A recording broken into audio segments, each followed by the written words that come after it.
estudiar el libro de Isaías capítulo 17.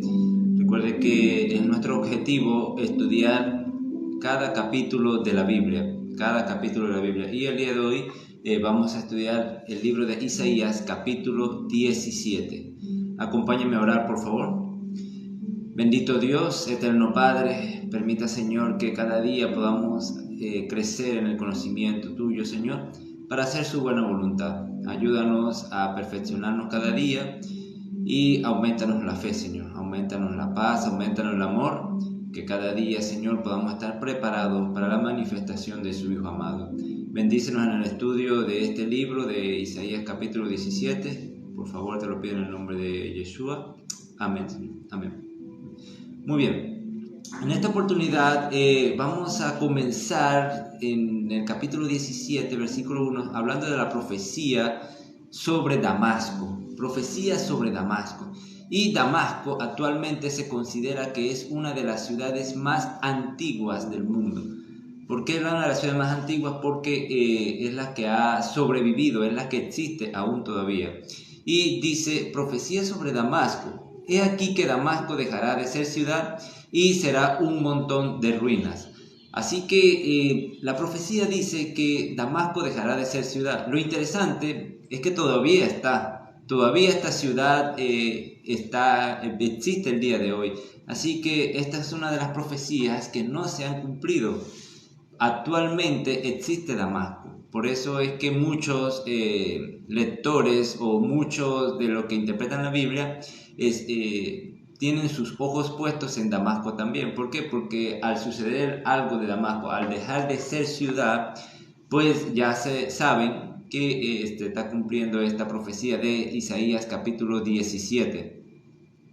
Dice que Damasco dejará de ser ciudad y será un montón de ruinas, o sea, va a quedar en nada. La ciudad de Aroer están desamparadas, enmajadas, se convertirá en pasto, en otras palabras, y dormirán allí y no habrá quien los espante. Hablando de que la ciudad va a quedar desolada, la ciudad va a quedar sin nada, ¿ok? Y comienza diciendo aquí, en el versículo 3, y cesará el socorro de Efraín. Cesará el socorro de Efraín. ¿Qué quiere decir aquí? Recuerden que la casa de Israel en el tiempo de Isaías buscó ayuda. ¿Con quién? ¿Con el Señor? No. La casa de Israel buscó ayuda con Damasco, con la capital que es Siria, ¿ok? Buscó ayuda con Siria, se alió con Siria. ¿Qué pasa? Que en vez de buscar al Eterno, en vez de la casa de Israel buscar del Señor, se alió fue con Damasco, se alió con Siria. Entonces, a pesar de que Siria lo ayudó, a pesar de que con Siria sí conquistó algunos territorios, pero eso no duró para siempre. Así que por eso dice aquí en el verso 3, y cesará la ayuda o el socorro de Efraín. ¿Ok? Y esto podemos aprender algo muy importante, de que nosotros podemos buscar la ayuda del hombre, nosotros podemos buscar solucionar algunos problemas con los hombres, pero sabe y entiende que eso no va a durar para siempre. Sabe que esa ayuda es momentánea. En cambio, si tú buscas la ayuda del Eterno, si tú buscas la ayuda del Señor, esa ayuda es eterna. Siempre vas a contar con el Padre, siempre vas a contar con el Señor. Con la ayuda humana no sabes hasta cuándo puedes contar. Así que cesará el socorro de Efraín y el reino de Damasco.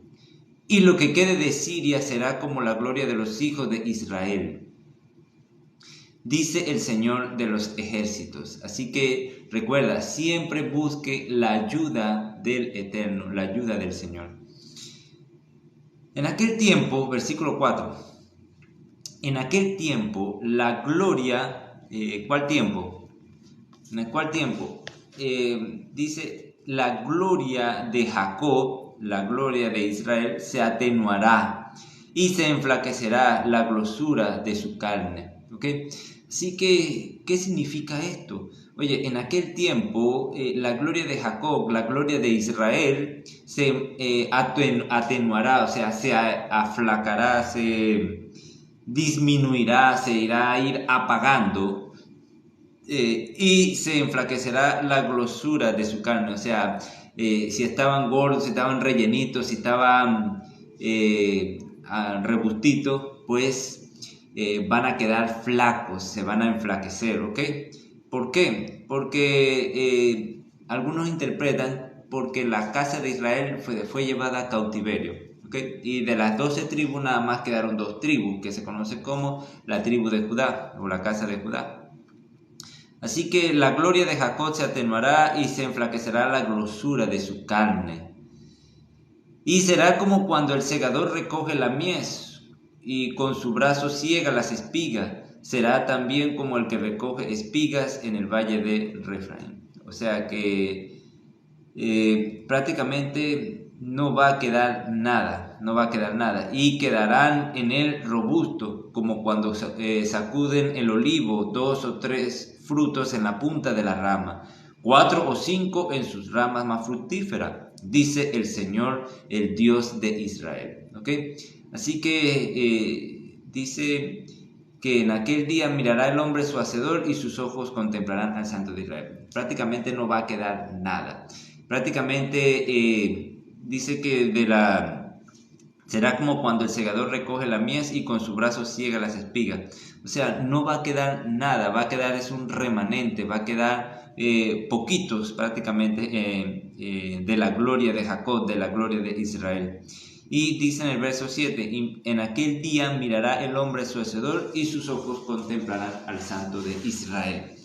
Lo muy interesante aquí es que la casa de Israel siempre se ha caracterizado por ser una casa llena de abundancia, lleno de frutos, ¿ok? Y normalmente el ser humano cuando tiene muchas cosas, cuando tiene muchas posesiones, cuando está muy cómodo, tiende a olvidarse del Eterno, tiende a alejarse de Dios. Y es cuando vienen las situaciones difíciles, cuando viene la persecución, cuando viene la escasez, ¿okay? Cuando viene el dolor, es que ahí el ser humano busca al Eterno, es cuando el ser humano busca de Dios, y no debería ser así, debería ser al revés. Debería ser que en la abundancia deberíamos darle gracias a Dios, gracias al Eterno por lo que tenemos, ¿no? Pero dice en el verso 7 que en aquel día el hombre mirará a su hacedor y sus ojos contemplarán al Santo de Israel. ¿Okay? Así que cuando vengan los días de dolor, cuando vengan los días de sufrimiento, en vez de quejarnos, démosle gloria a Dios, démosle gloria al Padre, porque está buscando que nosotros nos acerquemos a Él. Él nos está llamando, nosotros tenemos que aceptar ese llamado. Y dice, y no mirará a los altares que hicieron sus manos, ni mirará a lo que hicieron sus dedos, ni a los símbolos de acera, ni a las imágenes del sol. Muy interesante aquí. O sea que en este momento de dolor, en este momento de persecución, el pueblo de Dios va a buscar al Creador, a su Hacedor, ¿ok? Y va a dejar esos ídolos que sabe que no es nada, que es de piedra, que sabe que es de palo, que sabe que es de cualquier metal. Pero esos ídolos no son nada. Y a veces los ídolos se convierten también en cosas que nosotros hacemos diariamente. Por ejemplo, el trabajo, la familia, el dinero. A veces en nuestros ídolos. Pero cuando estamos en persecución, cuando estamos en dolor, en sufrimiento, pues esas cosas ya no importan, esas cosas ya no valen. ¿Okay? Y entonces es cuando buscamos a nuestro Creador, es cuando buscamos al Padre. Y dice, no mirará a los altares que hicieron sus manos, ni mirará a lo que hicieron sus dedos. No pondrá la confianza, o no pondrá su confianza en cosa creada, sino en el Eterno, en el Señor, en el Creador. ¿Okay? Versículo 9 del capítulo 17. En aquel día sus ciudades fortificadas serán como los frutos que quedan de los renuevos y en las ramas, los cuales fueron dejados a causa de los hijos de Israel, y habrá desolación. ¿Okay? En otras palabras, cuando tú agarras un árbol de fruta, cualquier X fruta, lo bates bien duro, siempre va a quedar unas, dos, tres gajitos en el árbol, ¿verdad? Siempre van a quedar algunos frutos. Así va a quedar la casa de Israel. ¿Por qué? Porque va a ser zarandeada, va a ser sacudido. Y prácticamente van a quedar unos pocos. Van a quedar un renuevo, van a quedar poquitos. Y esos son los que van a quedar en la casa de Israel. Dice, porque te olvidaste del Dios de tu salvación. Y esto es algo muy importante. Te olvidaste del Dios de tu salvación y no te acordaste de la roca de tu refugio. La roca, sabemos que es Yeshua, la roca eterna. Dice, no te acordaste de tu refugio. Por tanto, sembrarás plantas hermosas y plantarás sarmiento extraño. En el día que plantes, las harás crecer y harás que su simiente brote de mañana, pero la cosecha será arrebatada en el día de la angustia y del dolor del desesperado. Así que, ¿de qué te vale hoy en día esforzarte por sembrar, pero si te olvidas del Creador? ¿Ok? O sea, no dice el salmista que en vano construyes aquellos los edificadores una ciudad si el Creador no está presente. ¿Por qué? Porque en el momento de recoger los frutos, en el momento de cosechar, pues va a haber dolor, va a haber turbación, va a haber sufrimiento. No vale la pena. Por eso es que cuando nosotros sembramos, tenemos que sembrar con el Eterno, ¿okay? Haciendo lo correcto delante de Dios. Aprendamos a hacer lo correcto, porque si nosotros sembramos con lloro, con lamento, con regocijo, con alegría, con regocijo, vamos a cosechar, ¿ok? Así que esto es muy importante. Nunca dejes al Creador, nunca dejes al Señor, aún en los momentos malos, aún en los momentos difíciles. Confía en el Señor, porque Él te está puliendo, Él te está preparando para algo. Él te necesita también para predicar el Evangelio. ¿Okay? Él te da la oportunidad para ir y utilizarte y llevar el mensaje de Dios a otras personas. Versículo 12 del capítulo 17. Hay multitud de muchos pueblos que harán ruido como estruendo del mar y murmullo de naciones que harán alboroto como bramido de muchas aguas. Y aquí está hablando de los asirios, o sea, va a venir una multitud de muchos pueblos, ¿okay? Que harán ruido como estruendo del mar y murmullo de naciones que harán alboroto y como bramido de muchas aguas. Acuérdense que los asirios fue un imperio que fue gobernado por varias naciones, o sea, no era una nación como tal, sino era un conjunto de naciones que prácticamente conquistó, y ese conjunto de naciones iban y destruían a otras naciones. Así que los asirios vendrían entonces a pelear, a conquistar. Dice que el versículo 13, los pueblos harán estrépito como ruido de muchas aguas, pero Dios los reprenderá y huirán lejos. Serán ahuyentados como el tamo de los montes delante del viento y como el polvo delante del torbellino. Versículo 14. Al tiempo de la tarde, he aquí la turbación, pero antes de la mañana el enemigo ya no existe. Esta es la parte de los que nos aplasta y a la suerte de los que nos saquean. Y algo muy importante, mi querido hermano, algo muy importante.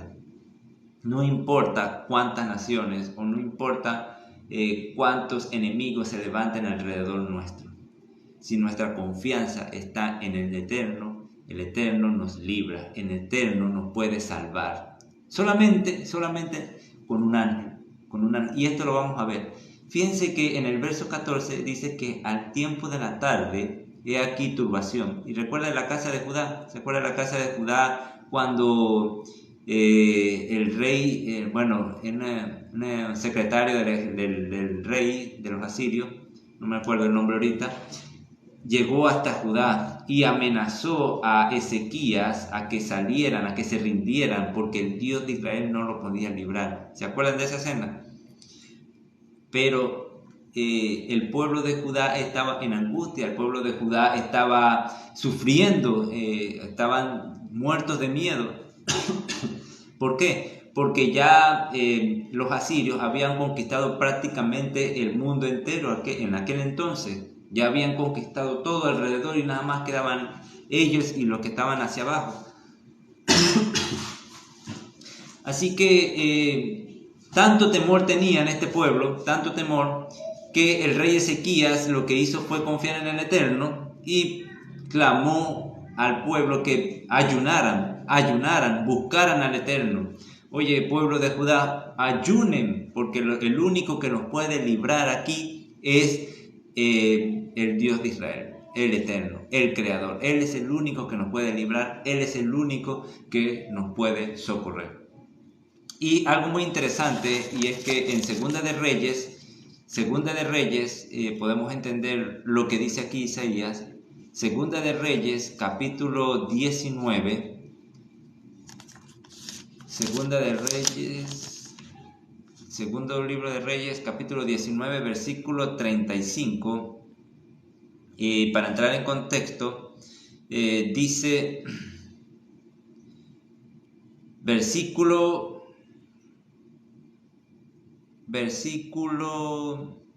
17, dice: es verdad, oh Jehová, que los reyes de Asiria han destruido las naciones y sus tierras, y que echaron al fuego a sus dioses, por cuantos ellos no eran dioses, sino obra de manos de hombre, de madera o de piedra, y por eso lo destruyeron. Ahora pues, oh Señor Dios nuestro, sálvanos, te ruego, de su mano, para que sepan todos los reinos de la tierra que solo tú, Señor, eres Dios.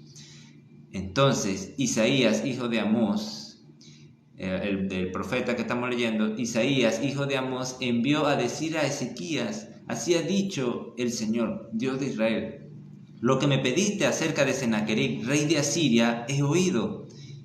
Esta es la palabra que el Señor ha pronunciado acerca de él. La Virgen, hija de Sión, te menosprecia, te escarnece, detrás de ti mueve su cabeza la hija de Jerusalén. ¿A quién has vituperado y blasfemado? ¿Y a quién has alzado la voz y levantado en alto tus ojos? Contra el Santo de Israel. Y algo muy importante, cuando nosotros, cuando se meten con nosotros, cuando se meten con los hijos de Dios, prácticamente se meten con el mismo Creador, con la niña de sus ojos. ¿Ok?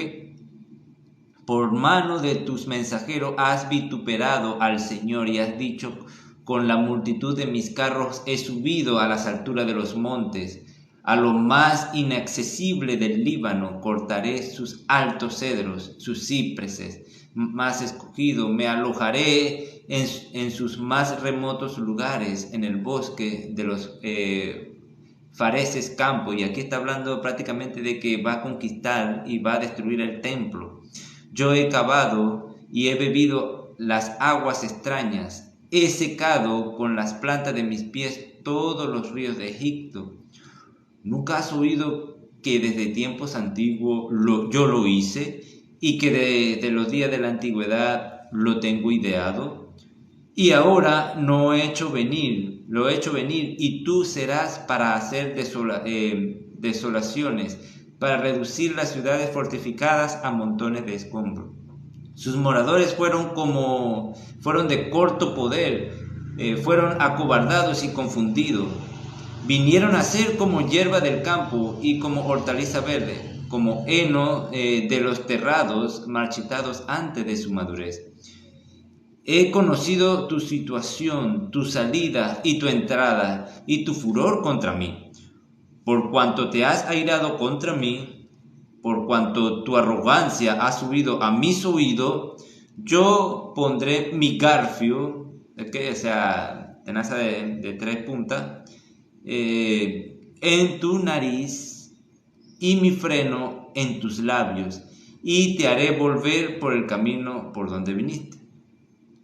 Y esto te daré por señal, oh Ezequías: este año comerás de lo que nacerá de suyo, y el segundo año lo que nacerá de suyo, y el tercer año sembrarás, y segaréis y plantaréis viñas, y comeréis el fruto de ellas. Y lo que hubiere escapado, lo que hubiere quedado de la casa de Judá, volverá a echar raíces abajo y llevará fruto arriba. Porque saldrá de Jerusalén remanente, y del monte de Sión los que se salven. El celo de Jehová de los ejércitos hará esto. Por tanto, así ha dicho el Señor acerca del rey de Asiria: no entrará en esta ciudad. Ve la profecía. El rey de Asiria no va a entrar a esta ciudad. ¿Okay? No entrará a esta ciudad, ni echará saeta en ella. O sea, no va a arrojar ni siquiera ni una flecha, va a arrojar contra esta ciudad. Dice: ni vendrá delante de ella con escudo, ni levantará contra ella baluarte. Por el mismo camino que vino, volverá, y no entrará en esta ciudad, dice el Señor. Porque yo ampararé esta ciudad para salvarla, por amor a mí mismo y por amor a David mi siervo. Y aconteció que aquella misma noche, ¿salió quién? Salió el ángel del Señor, el ángel del Yuhebahei, y mató en el campamento de los asirios a 185,000. Y cuando se levantaron por la mañana, he aquí que todo era cuerpo de muertos. Entonces Sennacherib, rey de Asiria, se fue y volvió a Nínive, donde se quedó. Y aconteció que mientras él adoraba en el templo de Nimrod su dios, Adramelech y Saracer, sus hijos, lo hirieron a espada y huyeron a tierra de Ararat, y reinó en su lugar Esar-Hadón, su hijo. Muy interesante esta profecía, porque en Isaías capítulo 17, versículo 14, nos dice que al tiempo de la tarde he aquí turbación, ¿okay? O sea, he aquí preocupación, he aquí tormenta, he aquí devastación. Pero antes de la mañana el enemigo ya no existe. ¿Por qué ya no existe? Porque un ángel del Señor vino y mató a 185,000 asirios en esa noche. En esa noche, en una noche, mató a todos estos asirios. Así que en la mañana ya el enemigo prácticamente no existe. Así que si te están persiguiendo, si tienes temor, si tienes cualquier preocupación, si no le ves salida a tu problema, ore al Señor, ayune al Eterno, dile al Eterno. ¿Por qué? Porque Él solamente le basta con decirlo, con hablar, y ya todo problema se disipa. Él solamente envía un solo ángel, el ángel del Eterno, el ángel del Señor, y todo problema desaparece. Para Dios no hay nada imposible. Si para Dios no hay nada imposible, ¿por qué nosotros tenemos que temer? ¿Por qué nosotros tenemos que vivir con miedo, con preocupación? Si estamos con el Eterno, ¿quién contra nosotros? Nadie va a poder contra nosotros mientras estemos con el Eterno. Y dice, termina diciendo el texto: esta es la parte de los que nos aplasta. O sea, esto es lo que le tocan a aquellos que no siguen a Dios, que nos aplastan, que nos vituperan, que blasfeman el nombre de Dios, y la suerte de los que nos saquean. Así que no importa cuánto mal nos haga el enemigo, no importa cuánto nos hiera, al final está tratando con el mismo Señor. Si nosotros estamos con Dios, si nosotros estamos con el Eterno, prácticamente el enemigo se está metiendo con la niña de sus ojos, ¿ok? Con la pupila, esta es la traducción, con la pupila. O sea, eso es como cuando tú tienes una basurita en el ojo y te molesta y eso. Sí. Bueno, así es cuando el enemigo toca a uno de sus hijos, ¿ok? Así que preocupémonos hoy en día, no en el problema, preocupémonos en buscar al Señor. Preocupémonos en estar bien con el Eterno. El que Él sea nuestro Dios, el que Él sea nuestra confianza, el que Él sea nuestro sustentador, porque lo demás vendrá por añadidura. ¿Okay? Así que esta es la porción de hoy, Isaías capítulo 17. Muchas gracias a todos, gracias por sus me gustas, gracias por sus comentarios, que el Eterno nos bendiga, que el Eterno nos guarde. Y nos vemos entonces hasta una próxima ocasión. Vamos a orar. Eterno Dios, gracias mi Padre por esta palabra que tú nos has dado el día de hoy. Permita, Señor, que nuestra confianza siempre pueda estar puesta en ti, Señor. Ayúdanos, Señor, a que en medio de la adversidad, en medio del dolor, del sufrimiento, tú eres el único que nos puede ayudar. Tú eres el único que nos puede dar la cura, Señor. Tú eres nuestro Dios, Señor. Aleja de nosotros cualquier otro Dios extraño, en cualquier otra cosa que hayamos puesto nuestra confianza. Aleja de nosotros, Señor. Que nuestra confianza siempre esté puesta en ti. Guárdanos del maligno cada día, mi Dios.